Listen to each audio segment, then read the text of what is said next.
Welcome back, I'm Tedward, and I am very excited today because we're at Garage 42 to drive this 2016 Rolls Royce Wraith. This thing is a monster, and it weighs 5,300 pounds, but it's powered by a 6.6 liter, 624 horsepower V12.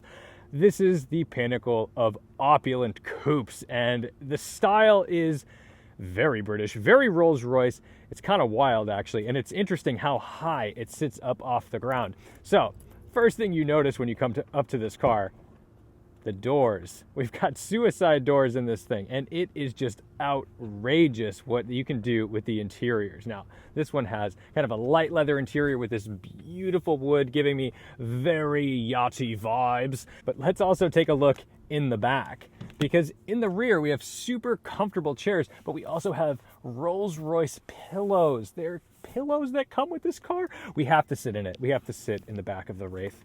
Oh my goodness, if you could feel the carpet underneath my feet right now, it is deep and plush. I don't know that I've ever felt anything like that before in a vehicle. Wow, what a comfortable place to be. We've got some cup holders for the passengers, a nice ashtray, probably a very expensive cigarette lighter that I can see myself in. And then everything, of course, just closes ever so slightly. Got a button to open this, and we've got a little bit of storage in here, and even the interior of this feels lovely. Everything, of course, leather wrapped, and the textures in this car are just outrageous. We've even got a window down button for this little guy right here. But let's jump out and look under the hood. And by the way, I wish you could feel how cold and beautiful this metal is. Under the hood. This is where things get fun. Look at this. This is absolutely beautifully presented V12. I am thrilled. And as you'd expect, they've put most of it behind the front axle, which is fantastic. Not that I expect this to be a sporty handling car, but weight distribution is always important. In the trunk, of course, it presents itself to us. Plenty of luggage room back here, that's for certain. Not crazy, but you will be able to fit anything you need on your grand tour. And up here, even this button, it's a Rolls Royce. It's a Wraith. It's a picture of a Wraith.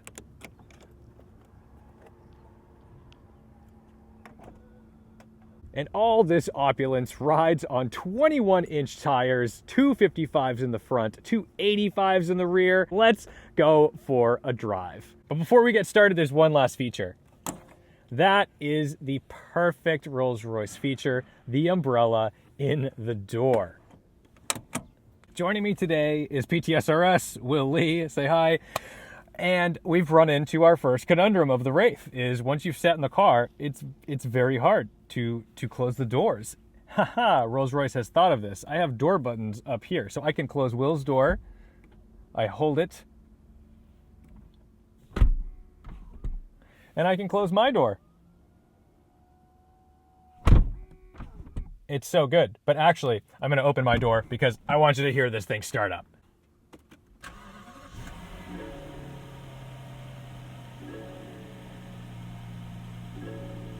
You'll notice the familiar BMW style chimes, as BMW is the parent company of Rolls-Royce. But I don't expect to find much of the 7 Series in the driving experience, although I could be wrong. If you want facts and figures, you can read about those on your own. But today, it's about what it's like to use. And although BMW is the parent company, putting it into gear is very Mercedes. Holy cow, we just got out of the Bentley Azure. This ride quality is on another planet. Of course, it's 10 years newer, but also this is the roller. This isn't the Bentley. This is the car you get driven around in. Although maybe not this. The Wraith is certainly for a driver. But typically, the Bentley was the driver's car. The Rolls Royce was for the driver to take you on a journey. It's incredible when a car can instantly charm you. You know that feeling when you go to get a massage? So I've only had one professional massage in my life, but when you lay down the table and they first start pushing into those tight muscles in your back, you just feel like, oh, that's it. That's what driving this feels like. That's genuinely what this feels like, and every touch point is perfect. Now, another thing that I love about this car is the fact that the steering wheel is not some big chungus BMW sporty thing. It's a nice thin leather wrapped wheel. It's exactly what you really want to be driving in. We've got a cool NSX coming up on us, which is a great, actually we shouldn't be street racing in a Wraith. I was gonna show you the power. We'll do that in a second after this NSX. Oh, that's beautiful. Instead of a tachometer, we have our power reserve percentage gauge. Right now we're at 90% because we've got 90% amount of power available. But if I put my foot to the floor,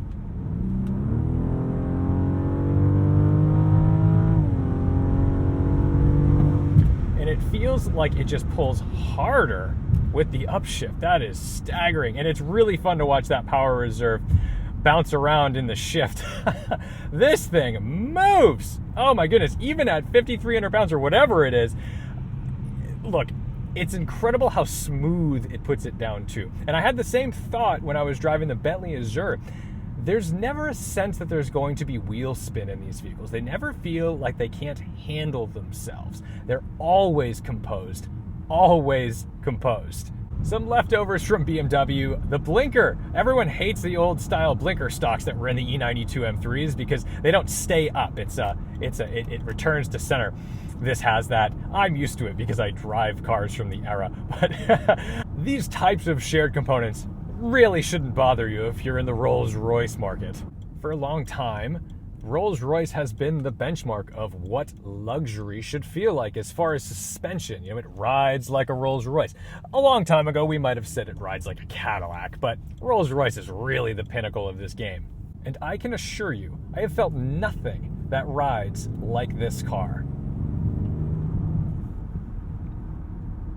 But this sort of countryside drive is exactly where you would want to pilot your Wraith. I gotta be careful because it masks speed in an outrageous way.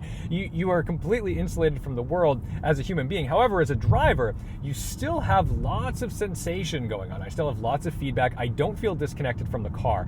That's really important because a lot of times luxury, in modern luxury cars, it's associated with the fact that you don't even want to feel like you're driving. In this Rolls Royce, I certainly feel like I'm driving. I can feel the bumps. I can feel what's going on. They just don't impact me in a negative way. It doesn't encourage bad behavior, and that's a good thing, especially if you're driving in the countryside like we are right now, because there's going to be cyclists, there's going to be pedestrians, there's going to be cars that come out. And it is frustrating when you drive outrageous supercars. They egg you on quite a bit.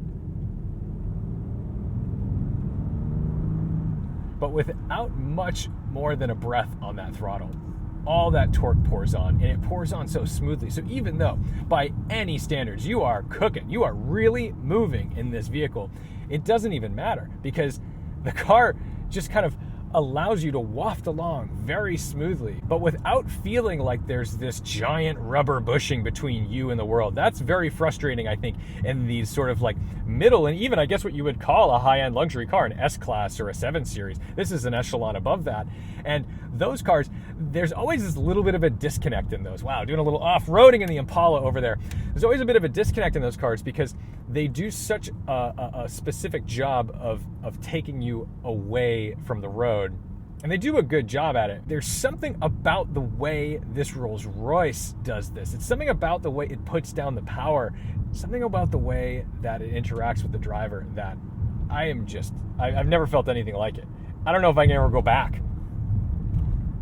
If you're somebody who thinks that this is just a big status symbol, it's just a big status symbol to show off wealth, to show off, look at me. Literally look at me. This thing is outrageous. But the truth is, I think once you've driven one, you're like, the driving experience is probably worth every penny. That's a tough thing to do in this market too, because we do have cars like the S-Class, the 7 Series, the high-end Audis. They are not at this level. And when they do try to get at that level, for example, Mercedes with Maybach, it's a tricky thing because you're trying to sell basically a overhyped, we are probably in territory we're not supposed to be in, which I like. I like that we came down here, Air Force Base in the Wraith. But, whoa, doesn't self-steer quite back to center as I wanted it to. That's okay. But with the Rolls Royce, even though there's, you know, BMW platform underneath, you're getting something that just feels a lot more premium. And I can see why people would be likely to spend the money on something like this.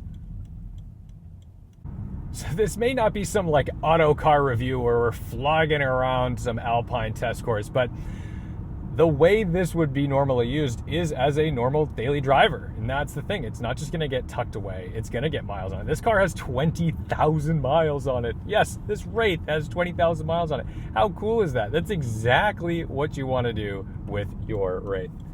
So let's go to where all the private jets are. Because I mean, look, I can't even imagine a world in which I'm driving a car like this, where I'm considering buying something like this, unless I became one of those YouTubers who says, I bought the cheapest Rolls Royce Wraith in the world, in the country, and then I fixed it up and it cost more than just buying a decent one. Probably not my style, but I can definitely appreciate driving this. This is genuinely exciting, and for the most part, any like high-end cars on this level that I'm driving are going to be older. So I am so thankful that the owner gave me the opportunity to drive this modern Wraith. When you get into the old Rolls Royces, the toolkits they come from are hilarious too, because they come with like giant metal head gaskets.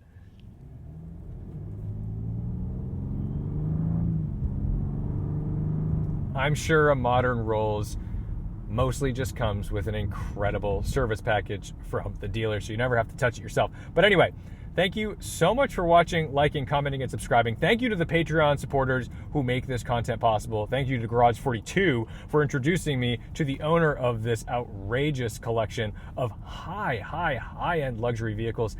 And you know, I hope you guys enjoyed a little taste of what it's like to be in the 1% of the 1%, because this feels outrageous. Now, let's go jump on our private jet. Oh, that's a sweet jet, though. Oh, yeah. Oh, 992 Targa? Yeah. Green with a brown interior. Well, we are gonna have to look at that. Yeah, turn left there. All right. Don't forget to respect the drive, and I'll see you in the next one.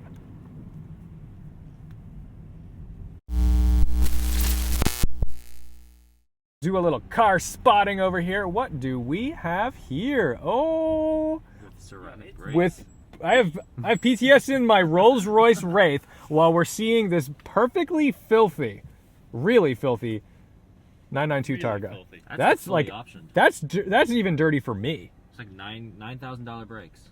Holy cow.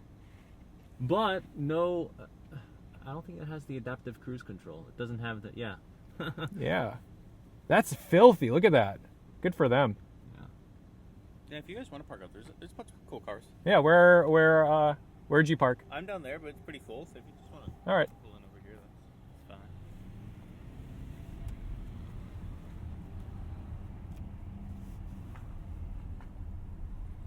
Hello. Look at this. I feel like I'm as big as the Range Rover. Jeez. Yeah. Pretty high up. And you can go even higher too. Yeah, this is nuts. Let's see how high. Put it in the lowest when I get out. Dude, see, I'm so not used to this that I just went to open the door and I opened it like the wrong way. So yes, okay, out we go. All right, hit the button. I want you to put it, so close your door. Okay. And then right now it's in the highest mode. Put it in the lowest mode. Dude, this thing is like an off-roader. It's like the Safari Wraith right now. Let's see how fast it comes down.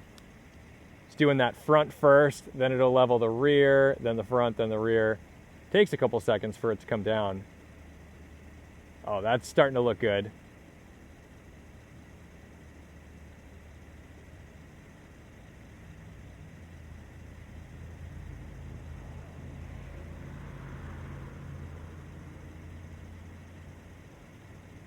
That's it.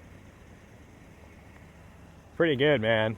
Oh my god. Look at how big this is. You know, it doesn't feel that big when you're driving it, to be honest. Nice dab, Will. But it like barely fits in this space. Dang. Well, what's the take on the Wraith? What do you think? I think it's the money. We're not doing this for Rolls Royce. You can say whatever you want. This is crazy though, right? Yeah,